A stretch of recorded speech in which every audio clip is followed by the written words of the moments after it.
Hey Seasnakes, that was an awesome game once today. That was really great to see how you guys performed. You improved many things, you took many things on board. There was more team spirit, there was great defending, there was better position holding, and so I think we can continue with that.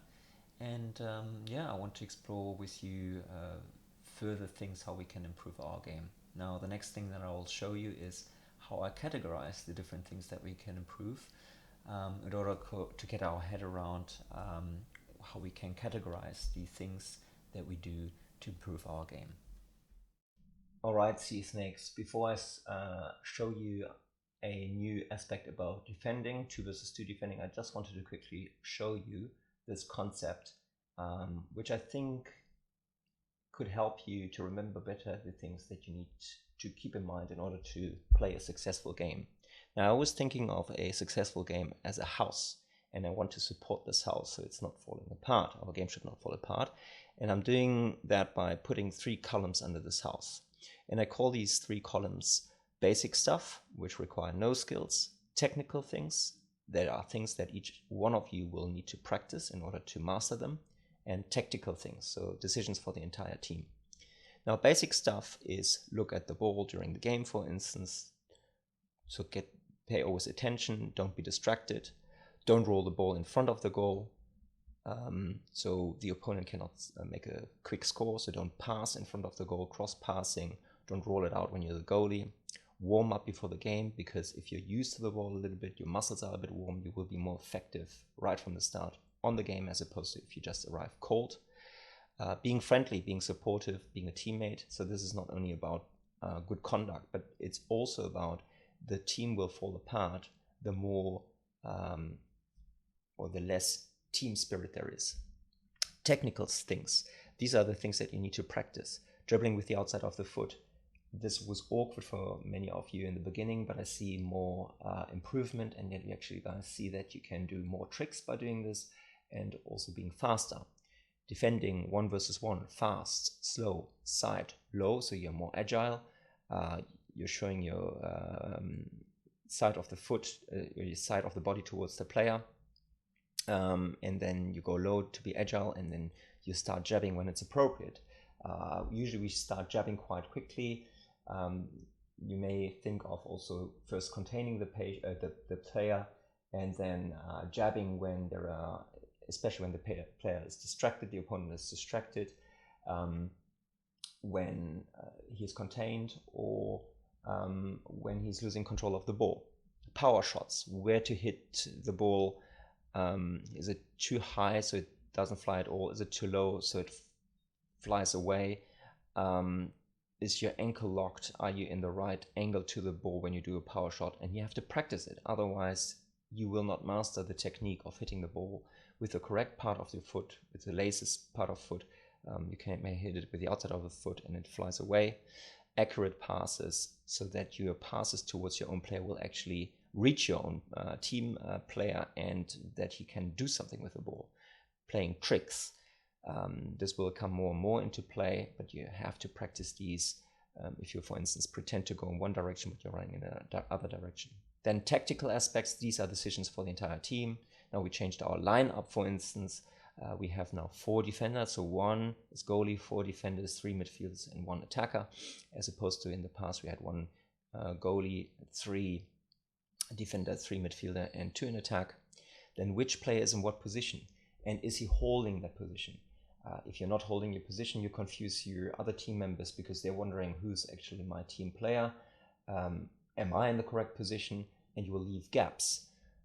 Also, throw in up the field, maybe part of a tactical decision that we throw in the ball far in over the heads of the other players, especially when they mark us, that we don't care whether they mark us, we just throw over them and up the field as opposed to downfield, because we can gain field meters that we don't have to work hard for when we throw downfield again. So these are this is the concept that I just wanted to show you to help you remember the things that are important.